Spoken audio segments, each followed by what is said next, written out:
Certainly. Horn clauses and definite clauses are both types of logical clauses used in knowledge representation and reasoning. 1. Horn clauses. Horn clauses are logical clauses that have at most one positive literal. They are named after the logician Alfred Horn. A horn clause is typically in the form \L_1 \L_2 \Land L_L_N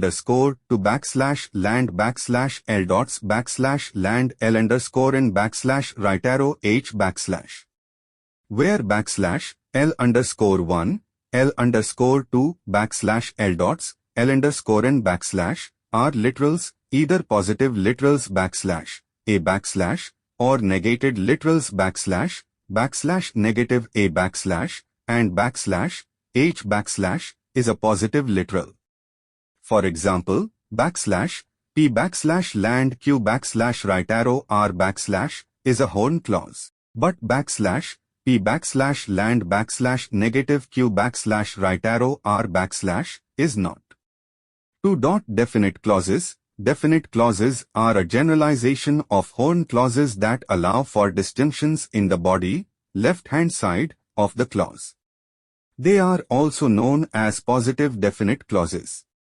A definite clause is typically in the form \L_11 \lore L_12 \lore \L dots \lore L_1n \H where \L_11 L_12 \L dots L_1n are literals, either positive literals \A_ or negated literals \negative A_ and \H_ is a positive literal.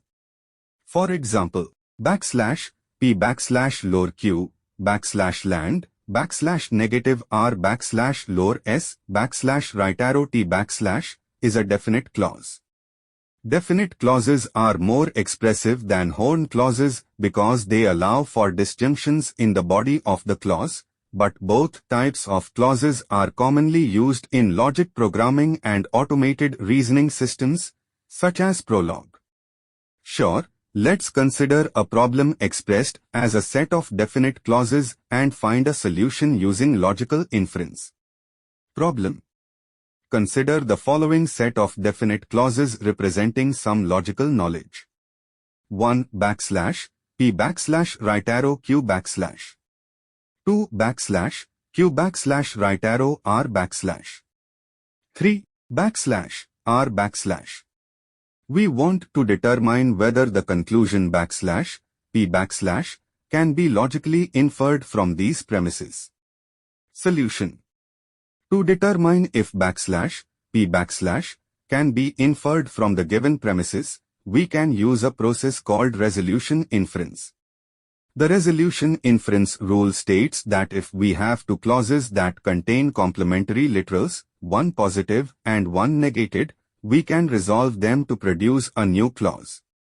We continue this process until we either derive the goal clause or reach a point where no further resolutions are possible. Let's perform resolution inference on the given set of definite clauses.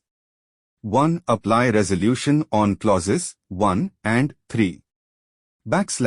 \Q from \P Q and \R 2. Apply resolution on clauses 2 and 3. \R from \Q R and \Q 3. Apply resolution on clauses 1 and 2 with the result of step 1 and 2.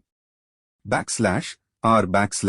from \P Q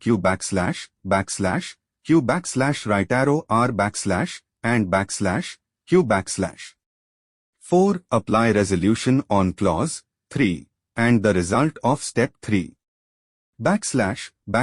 \empty set empty clause. Since we have derived an empty clause, which represents a contradiction, we can conclude that \P can indeed be logically inferred from the given premises.